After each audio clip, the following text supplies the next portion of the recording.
Ce soir, mon Adrien est enfin mon époux. Et moi, ce soir, Mais ça ne me regarde pas. Avec mon Adrien, on va s'installer ici, dans cette maison. Ah, bien sûr, ce n'est pas une maison vigneronne, mais tout son matériel de viticulteur et Belzébuth sont Thomas de ses parents, entre Pousson et Montbazin, au beau milieu des vignes.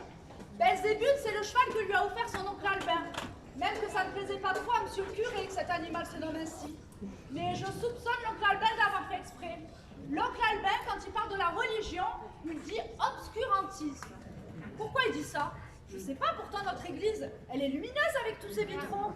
L'oncle Albin, c'est l'instituteur du village depuis plus de 20 ans. Mais bientôt, il en faudra un autre instituteur. C'est qu'en cette année 1914, on est bientôt 2000 habitants sur Poussin. Et puis l'oncle Albin, c'est aussi l'adjoint au maire depuis quelques années. Il sait faire de beaux discours, vous savez, mais des fois, il se met dans de ces états de colère. Tenez, un jour, il a... Pause! Oh, qu'est-ce qu'elle est bavarde! Oh, si on l'écoute, on est là demain. Hein. Allez, avance rapide! Lecture! Même que le maire, monsieur Dehain, il a félicité devant tout le monde l'oncle Albin. Il a remercié d'avoir mouché cet étranger de Parisien qui venait faire campagne chez nous pour être notre maire et qui affirmait qu'il valait mieux embellir l'église plutôt que d'ouvrir une école pour filles.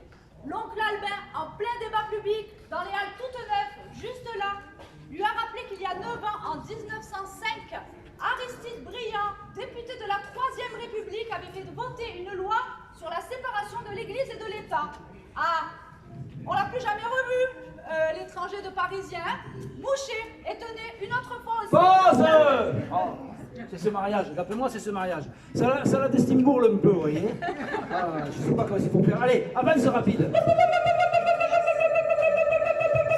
Lecture. Avec mon Adrien, on aura 5 enfants.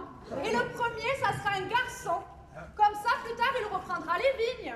Alors mon Adrien, pour l'instant, il n'a que les 5 hectares de son père à exploiter. Mais bientôt, il va pouvoir en acheter d'autres. Il m'a expliqué que les agriculteurs du village se sont rassemblés et ont créé une caisse solidaire d'entraide mutuelle. Je crois qu'ils vont appeler ça les caisses locales de crédit agricole. Stop! Pause! On n'est pas là pour faire de la publicité non plus. Même si ce qu'elle dit est parfaitement exact. Et je sais de quoi je parle. Bon, avance rapide. Allez, encore un peu. Lecture. Notre premier enfant, ce sera un garçon. Et on l'appellera Adolphe. Avec un joli prénom comme ça, quand il aura 20 ans dans les années 30, il fera tomber toutes les filles. Mais aujourd'hui, en ce printemps 1914, on se marie. Et pour fêter ça, on va pas l'oublier de sitôt ce mariage, hein. L'année 1914, avec le mariage qu'on vous réserve, on va s'en souvenir pendant très longtemps. Mais aujourd'hui, pour fêter ça, on vous invite tous au vin d'honneur, dans les halles, juste là. Venez, messieurs, dames. Voilà. Alors, messieurs, dames, avant que vous ne rentriez, alors déjà, tous les poussonnés qui sont là sont invités, et les touristes, évidemment, ils sont les bienvenus. D'accord? Alors, quelques remerciements, puisque c'est bientôt terminé. Alors, au nom de la compagnie du Strapontin, en tout premier lieu, je voudrais remercier la municipalité qui nous a confié cette aventure et qui nous a permis de ressusciter un peu cette aventure. Je voudrais remercier Céline Dupin et Robert Mas pour leur aide précieuse sur le plan historique. Je voudrais nous voudrions remercier Bernard Leclerc pour la mise à sa disposition de sa Rolls-Royce. Et ouais, parce qu'il a une Rolls-Royce. Il était inspecteur des impôts et il a une Rolls-Royce. C'est ça normal. Pour moi, hein. Bogdan Lesko, qui a accepté de participer à cette aventure dans son propre rôle, à savoir celui du curé de la paroisse.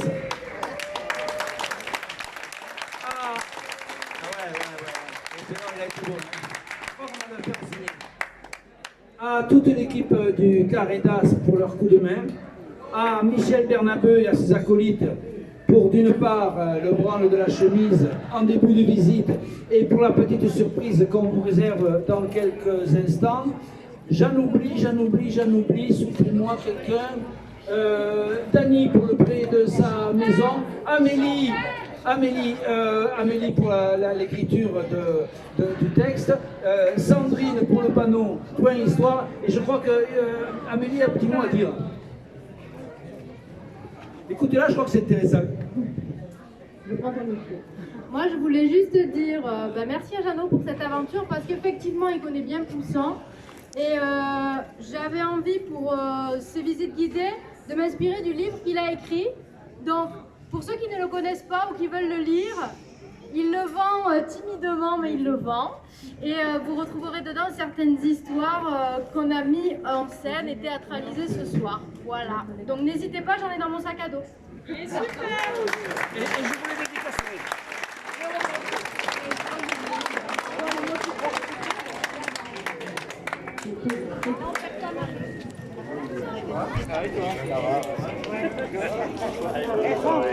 C'est normal, monsieur. Voilà. On est un petit pourrissons. Pas encore cassé.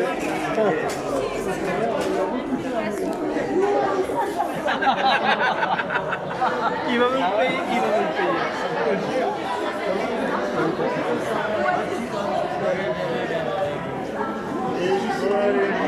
Allez, vas-y, viens. Hein. Quand j'ai...